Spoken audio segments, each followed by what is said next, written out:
Saudara-saudari terkasih di dalam Kristus, selamat pagi. Selamat berjumpa lagi dalam Sabda Siap Saji 5 Desember 2020, di mana kita memasuki Minggu Advent yang pertama. Marilah kita berdoa dalam nama Bapa dan Putra dan Roh Kudus. Amin. Allah Bapa sumber kebahagiaan, utuslah guru dan pembimbing hidup kami, yaitu Putramu sendiri Yesus Kristus, yang akan menunjukkan jalan mana yang harus kami tempuh, serta menunjukkan kedamaian kepada siapapun yang mendengarkan sabdamu dengan penuh iman. Sebab Dialah Putramu dan pengantara kami, kini dan sepanjang masa. Amin. Tuhan bersamamu dan bersama rohmu. Inilah Injil Yesus Kristus menurut Matius. Dimuliakanlah Tuhan. Sekali peristiwa, Yesus berkeliling ke semua kota dan desa. Ia mengajar dalam rumah-rumah ibadat dan mewartakan Injil Kerajaan Surga, serta melenyapkan segala penyakit dan kelemahan. Melihat orang banyak yang mengikutinya, tergeraklah hati Yesus oleh belas kasihan, karena mereka lelah dan terlantar seperti domba yang tidak bergembala. Maka Yesus berkata kepada murid-muridnya, "Tuaian memang banyak, tetapi pekerjanya sedikit. Maka mintalah kepada Tuhan yang mempunyai tuaian supaya ia mengirimkan pekerja-pekerja untuk tujuan itu." Lalu Yesus memanggil ke-12 muridnya dan memberi mereka kuasa untuk mengusir roh-roh jahat dan untuk melenyapkan segala penyakit serta segala kelemahan. Yesus mengutus mereka dan berpesan, "Pergilah kepada domba-domba yang hilang dari umat Israel. Pergilah dan wartakanlah, kerajaan surga sudah dekat. Sembuhkanlah orang sakit, bangkitkanlah orang mati, tahirkanlah orang kusta, usirlah setan-setan. Kalian telah memperoleh dengan cuma-cuma, maka berikanlah pula dengan cuma-cuma." Demikianlah Injil Tuhan, terpujilah Kristus. Bapak Ibu, saudara-saudari yang terkasih, Injil Matius bab 9 ayat 35 sampai 10, ayat 1, 6 sampai 8 membicarakan tentang situasi gereja, di mana Tuhan Yesus melihat pertumbuhan umat. Tuhan memang banyak tetapi pekerja sedikit. Kenapa sedikit? Ternyata untuk menjadi pengikut Yesus, murid Yesus itu repot. Harus total meninggalkan segala-galanya. Sementara kita masih terikat dengan kesenangan-kesenangan kita pribadi. Diminta 24 jam melayani Yesus. Wow, siapa sanggup? Tetapi ada juga orang mengatakan, siapa takut? Tuhan Yesus mempunyai resep dan cara. Bagaimana Yesus mempersiapkan tenaga-tenaga di seluruh pelosok dunia ini. Makanya tidak mengherankan, kadang-kadang kaget-kaget orang-orang yang seperti Matius, pemungut cukai, bisa menjadi rasul. Murid-murid lain pun sama, yang mengkritisi Yesus. Tidak pernah Yesus marah, membencinya, tetap merangkulnya.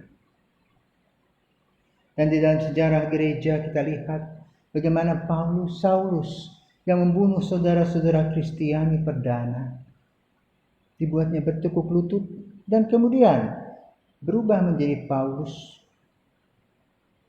yang mewartakan Injil dengan total. Bahkan dia tidak sempat menikah, mengikuti Kristus. Karena itu kalau kita pikir dan perhatikan, para pastor, uskup, paus itu jomblo seumur hidup. Pertanyaannya, kuat enggak? Banyak tantangan, banyak hambatan, terutama dari diri sendiri, di mana kita harus belajar mengalahkan diri kita. Maka lalu saudaraku terkasih, hari ini kita akan membahas tentang bagaimana Yesus telah mengumpulkan domba-domba umat. Tergerak hatinya oleh belas kasihan, karena apa? Mereka perlu didampingi dan perlu dituntun agar tidak tersesat. Bagaimana caranya mengumpulkan? Dan Yesus mengumpulkan 12 rasul. Lalu dapat juga 70 murid. Sekarang berapa? Sekarang diperkirakan imam-imam itu sekitar 440.000 orang. Tidak banyak dari 1,2 miliar umat. Tapi harus ada usaha untuk memperkenalkan panggilan. Dan Yesus sendiri mengetuk hati setiap orang.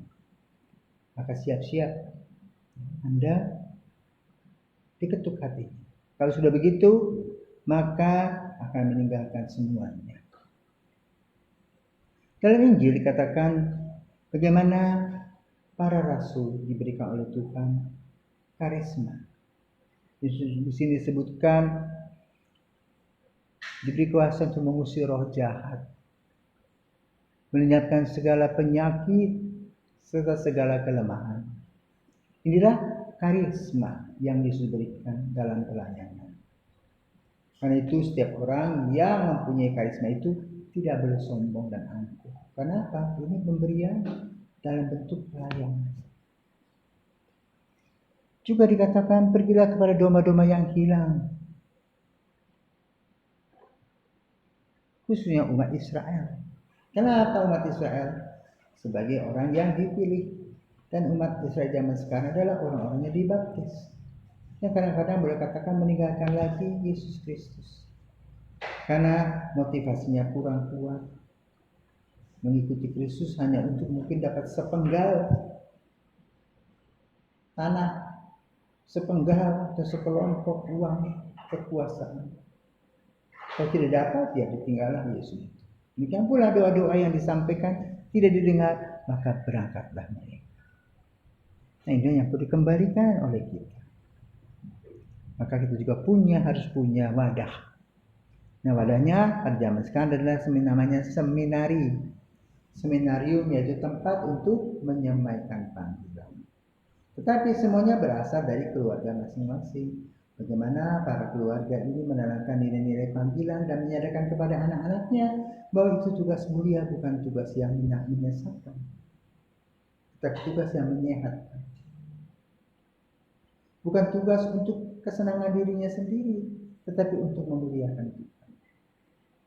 Maka lalu ketika anak-anak masuk seminari, orang tua juga perlu mendoakan dan juga menuntun mereka menjadi anak-anak yang baik dan positif. Saling bantu-membantu, bahu-membahu, sehingga apa yang Yesus katakan, pergilah bersama mereka dalam nama Bapa dan Putra dan Roh Kudus, dapat kita lakukan karena kita sudah siap menjadi orang-orang yang dengan total memberi diri. Semoga kita semua diberkati. Mari kita berdoa. Allah Bapa, semoga sakramen yang telah kami terima, sabda yang sudah kami terima, membuat kami semakin sadar akan panggilan-Mu. Kau telah memberi kepada kami cuma-cuma, maka kami juga harus mengembalikannya secara cuma-cuma. Karena itu Tuhan, tuntunlah kami senantiasa untuk mengikuti panggilan-Mu demi Kristus Putra-Mu yang mengantara kami kini dan sepanjang masa. Amin.